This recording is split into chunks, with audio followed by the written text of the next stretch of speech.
Welcome to the C Network. I'm your host, Paul Mayen, and this is a show where we explore inspiring stories of change makers who are making a positive impact in their communities and beyond. In today's episode, we are excited to have Mohamed Semra as our guest. Mohamed is a CEO, Vice Chairman, keynote speaker, a consultant, a social advocate who has been raising awareness about the devastating war in Sudan. Through his work with Endeavour Youth Australia and MSY, Mohamed has been making significant strides in advocating for community, peace and justice. Join us as we hear from Mohamed about his journey, his vision, and how we could all play a role in creating a better world. So Mohamed, welcome.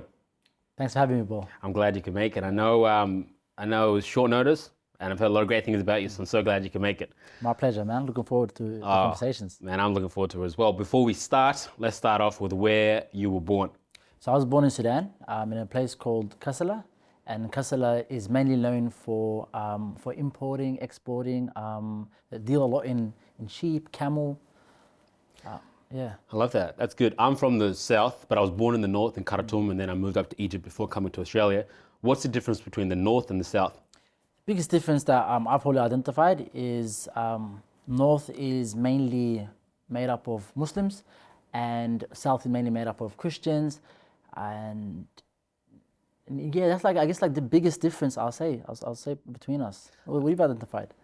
I think that's the same thing as well. One thing I love about the north when I was up there and Egypt was the food. The food was incredible. So was the south. The food was awesome. Can we talk a little bit more about the food and what the food was like in the north?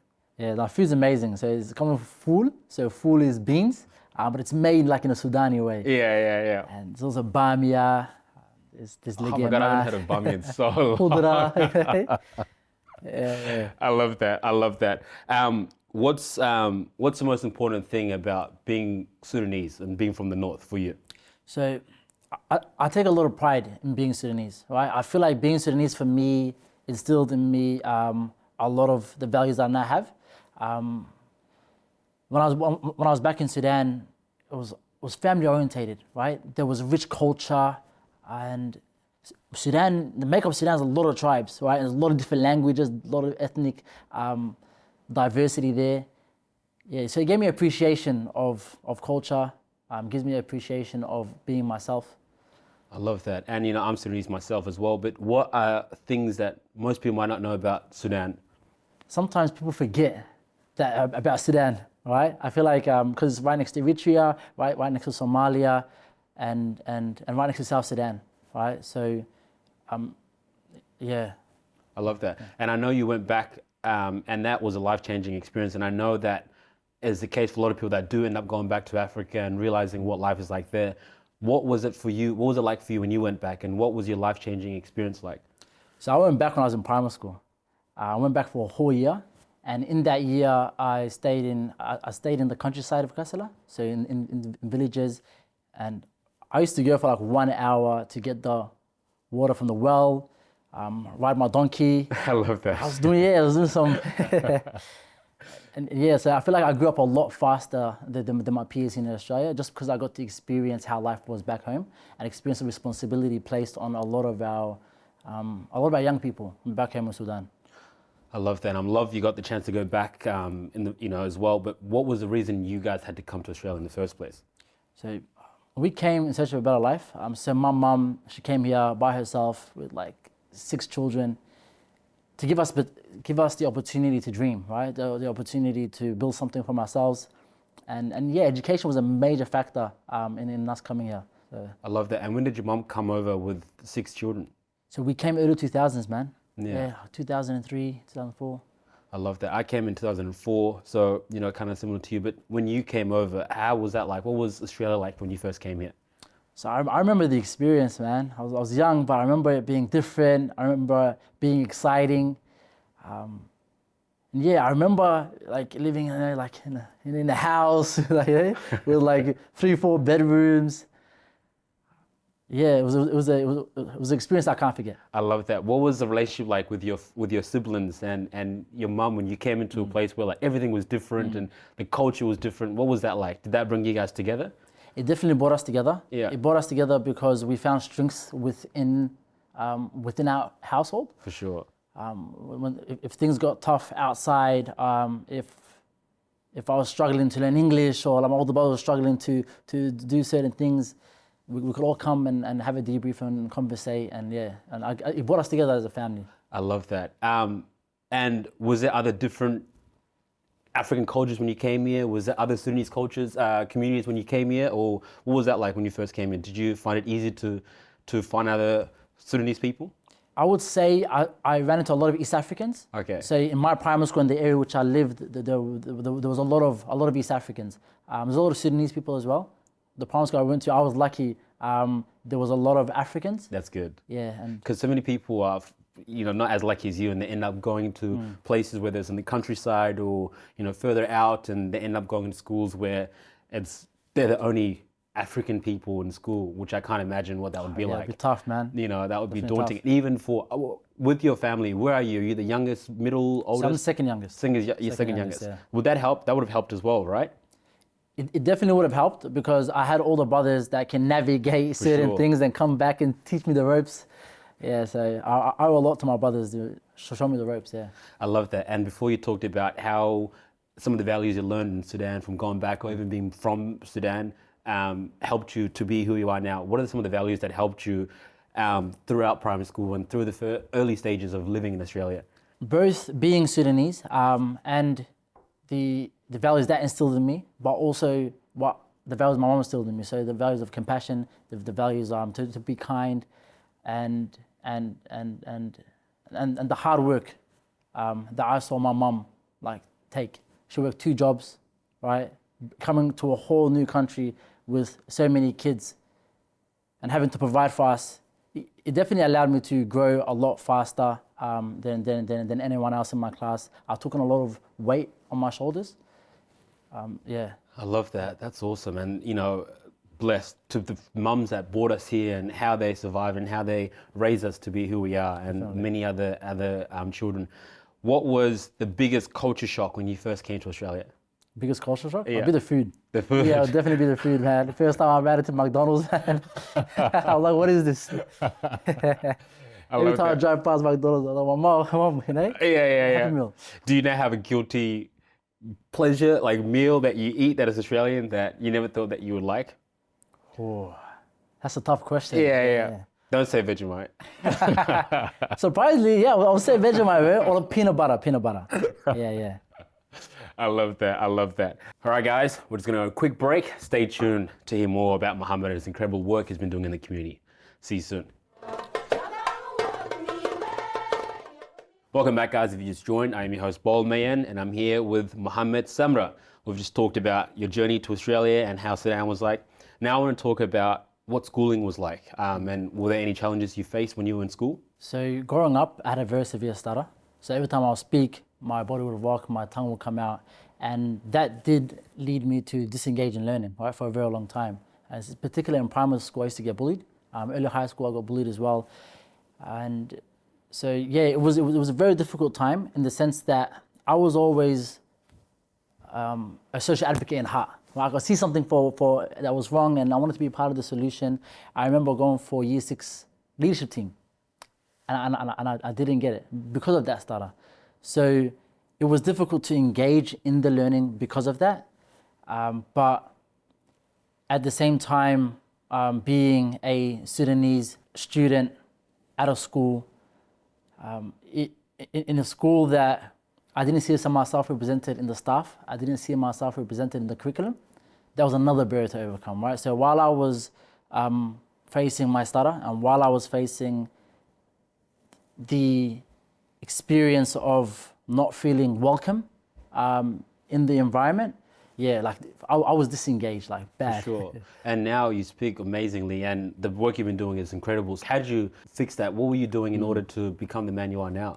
So I was lucky, right? So I had an English teacher that identified that I was good when it came to writing, right? I was very articulate, and she was like, Mohamed, join debating. And I laughed at her. I was like, how can I join debating if I can't even speak properly? And she took that personally. She went and sought a speech therapist course for me to enter at La Trobe University. Learned how to speak from the very beginning, and I came back to school and I could finally have a conversation with my friends. I could finally advocate on certain things that I didn't like about my schooling. So like anti-racism stuff, and after that, joined debating. My friends followed suit. We went undefeated for the first time in our school's history, and yeah, one thing led to another, and that really started my leadership journey. All it took was for that one English teacher to identify and invest in my potential, and the rest is history. I love that. And for you to continue doing that, was there anything that you learned from home that made you stay strong and focused and continue pushing to be who you are now? I understood what it meant to work hard, because I knew that I have family back home. I had so many extended family that, if given the opportunity, would come in a heartbeat. So what am I doing with this? And how can I make their lives easier, hopefully in the future? Yeah. So yeah, there's a lot of responsibility. Yeah. And each time I have a conversation with any guest, I try to specifically talk about what schooling was like for them, because I know school and high school was such a wild place, and it's very confusing for young people. And for myself as well, I was very confused and very disengaged, just like yourself. What advice do you have for young people who might feel disengaged, or might feel like they're not enough, or they might feel like, I want to do this, but I can't do this? What advice would you give them? My advice would be to never self-reject. And early on, I did that. I saw an opportunity that I knew I was good for, but I self-rejected because maybe I didn't see someone that looked like me in that position, right? You're scared of what's the reception you're gonna get. How are people gonna receive you? But what I would say is, it's not hard. It's hard to start a precedent, right? And it's hard to be the first. But think about what impact you're gonna have, right? If I take this on, or if I take this step, it's gonna make it easier for people that come after me. And that's the mantra and philosophy that I try taking in my schooling. How can I make it easier for my friends, for my younger siblings that are at the school? I love that. And it's so important to have people like you share that and to talk about the experience that you have, because I think a lot of people realize or don't realize that people that are where they are, they probably would have had it hard, or they had to go through problems and challenges to get to where you are. So I'm glad you shared that. And also, once you finished high school, were you straight into doing community, or how did that all start? I guess it started early for me, right? I utilized all of the experiences that I had with my Stutter, a lot of the experiences I had with racism, a lot of the barriers more broadly that I had, and used it as an opportunity to learn from that, and an opportunity to grow and build resilience through adversity. And now think about ways I can use my body of experience and everything that I've gained from it to teach others, to empower others, to create an impact. I love that. And how are you doing that? What have you been doing? Yeah. What are you working on? And what companies have you been involved in to try get that to be the case? Yeah, so when I finished high school, I tried to get involved as much as I can. I was volunteering here, volunteering there, and learning as much as I can to build a platform. And that platform for me is Endeavour Youth Australia. It's a combination of my lived experience of my community. And also I ran for council in 2020 because it's very important for the younger generation to see people that look like me and you look like them in positions of power, to make it easier. I've also worked in creating Melbourne Sudanese youth to re-engage young people and have a community that's by us, for us. I love that. And how long has that been going on for now? Yeah, so Endeavour Youth Australia has been going now for a few years. And so we mainly work in schools, re-engage young people in their learning, trying to create better environments for them, working with teachers and students and bridging gaps in communication. And with Melbourne Sudanese youth, it's out in the community. Because I felt like growing up, right? So I'm Sudanese and you're South Sudanese, right? For a long time, there was only 5 Sudanese that I knew, right? Yeah. And it was important for me to create a space where my culture and my community can be celebrated. And when we first started Melbourne Sudanese Youth and we had our first event, we had 100 people register, right? Within 2 hours of registration opening, all Sudani people. Before I could only name 6, right? So it showed that there was a gap, right? It showed that there were so many people out there, young Sudani people, that didn't have a community they can come to. I love that. And I love how when people start something, they end up getting to positions and places that they never thought or dreamt of getting to. Have you got to that point yet? And if so, what was that for you in your journey? What was the most amazing thing you've done and you've accomplished? Wow, that's a big one, man. I feel like it's a continuous journey for me. For sure. You definitely take the wins when they come.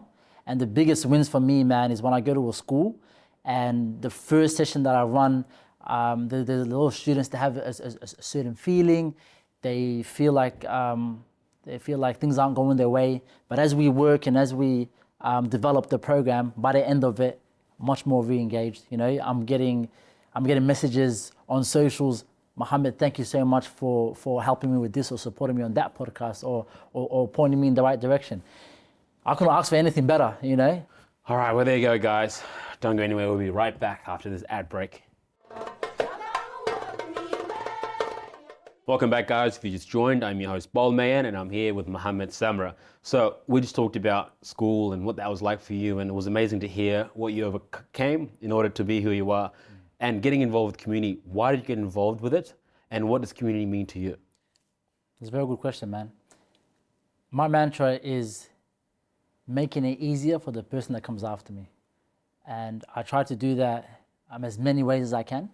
And community for me means bringing people together, right? Having a platform where if someone, I guess, wants to say something, they have the platform to say it, right? I feel like there's too many communities out there that feel like they're voiceless.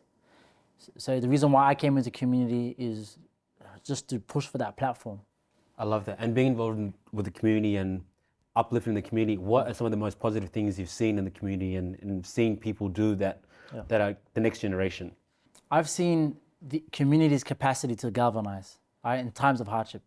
And if we think about the COVID-19 pandemic, right, if we think of the bushfires, a lot of the time community came together to support, to create food packages.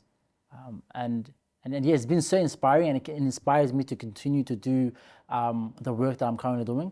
And working with young people, just seeing them create their own things and collaborate with one another. Yeah, it's inspiring. I love that. And talking about, devastating times like the pandemic and the fire and the bushfires, at the moment there is a devastating time for Sudan and the Sudanese people. There's a massive war, and I've seen you've been going out there and spreading awareness on how serious this is. Talk a little bit more about what's happening right now and your involvement in making sure people get the message. So what's happening in Sudan right now is devastating, right? You have military factions, leaders, generals that are fighting each other for control over the country. And sadly, it's the citizens and the civilians that suffer the most. In a country where 15 million people already needed humanitarian assistance, I can only imagine how much more difficult things are going to be. So my advocacy has been around pushing for humanitarian support for Australia and international community to work together to create humanitarian routes, to give medical supplies. I have family that are in Sudan right now. Right? Australian citizens, my brothers, also have extended family. My dad lives in Sudan. So I feel like I have this platform and everyone has a role to play.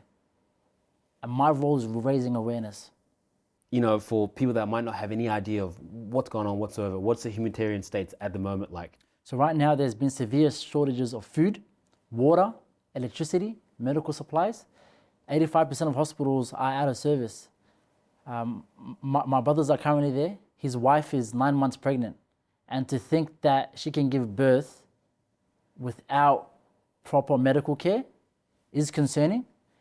When you have soldiers that are ransacking houses, right, looting, shooting innocent civilians, blowing up buildings, I can only imagine how much more difficult things are going to get for the Sudanese nationals. I feel like the focus right now has been on foreign nationals, right? And it's important that people do come home. But real soon, we're going to have to consider and think about what is the best way we can support everyone in Sudan, right? And because we have to call for complete stop to this violence. The Sudanese community vividly remembers what happened in Darfur, the genocide that happened there. And if this fighting continues longer, it's going to get bad. It's going to get very bad. For the viewers and for the listeners, how can we help in any way? Firstly, raising awareness is very important. There's far too many people that don't know what's happening in Sudan, that don't know how bad of an impact this can have on the wider region. So raising awareness, donating.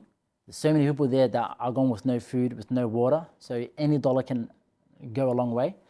And I think pressuring our local politicians. I love that. And how can we find you and all your other organizations? Yeah. So Endeavour Youth Australia, Melbourne Sudanese Youth are up on all socials. Me personally, you can reach out to me on Facebook, Instagram. I love that. And you are a young activist, and I love seeing that. And I know you're inspiring so many other young people. And I always finish off the show with asking our guests what seed they are here to plant. And I'm very curious to hear what you are here to plant. The seed I want to plant is owning one's narrative. I feel like so many times we feel like we don't have control of our own narrative, and it leads us to self-reject, it leads us to maybe change who we are. But as long as we know who we are and work from that, that's the most important thing. Mohamed, thank you so much for joining me. Honestly, this has been an incredible episode, hearing your story, hearing the things you had to overcome in order to become who you are today. So it's been a blessing. Thank you so much for joining. Thanks for having me, man. It's been a pleasure. Much love. Well, there you go, guys. Thank you so much for watching another episode of the C Network. If you've watched it this far, thank you. And I'll see you guys on the next episode. Peace.